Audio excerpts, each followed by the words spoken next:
بسم اللہ الرحمن الرحیم۔ السلام علیکم دوستو، حضور اکرم صلی اللہ علیہ وآلہ وسلم شب معراج میں بیت المقدس کی طرف جاتے ہوئے مصر کے قریب ایک مقام سے گزرے تو انہیں نہایت ہی اعلیٰ اور زبردست خوشبو آنے لگی۔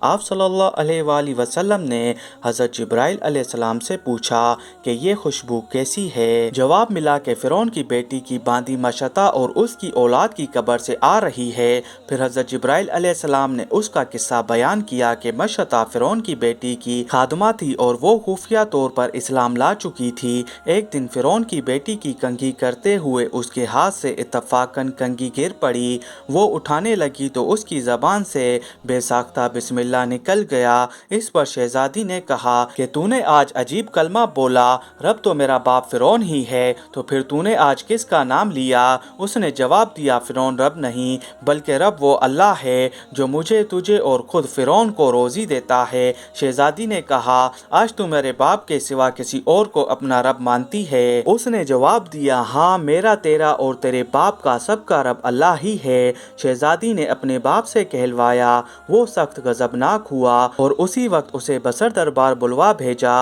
اور کہا، کیا تو میرے سوا کسی اور کو اپنا رب مانتی ہے؟ اس نے کہا کہ میرا اور تیرا رب اللہ تعالیٰ ہی ہے جو بلندیوں اور بزرگی والا ہے۔ فرعون نے اسی وقت حکم دیا کہ تانبے کی جو گائے بنی ہوئی ہے اس کو خوب تپایا جائے، اور جب وہ بالکل آگ جیسی ہو جائے تو اس کے بچوں کو ایک ایک کر کے اس میں ڈال دیا جائے، آگ میں خود اس کو بھی ڈال دیا جائے۔ چنانچہ وہ گرم کی گائے جب آگ جیسی ہو گئی تو حکم دیا، اس کے بچوں کو ایک ایک کر کر اس میں ڈالنا شروع کرو۔ اس نے کہا کہ بادشاہ، ایک درخواست میری قبول کرو، وہ یہ کہ میرے اور میرے ان بچوں کی ہڈیاں ایک ہی جگہ ڈال دینا۔ اس نے کہا، اچھا، تیرے کچھ حقوق ہمارے ذمے ہیں، اسی لیے یہ منظور ہے۔ اس کی دونوں بچیاں اس کی آنکھوں کے سامنے اس گرم گائے میں ڈال دی گئی اور وہ بچیاں فوراً جل کر راکھ ہو گئی۔ پھر سب سے چھوٹے کی باری آئی جو ماں کی چھاتی سے لگا ہوا دودھ پی رہا تھا۔ فرعون کے سپاہی نے اسے گھسیٹا تو اس نیک بندی کی آنکھوں تلے اندھیرا چھا گیا۔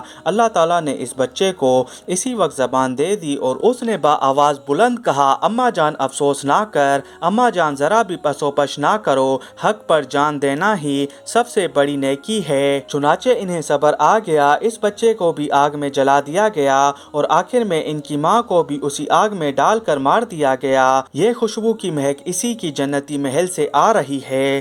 سبحان اللہ۔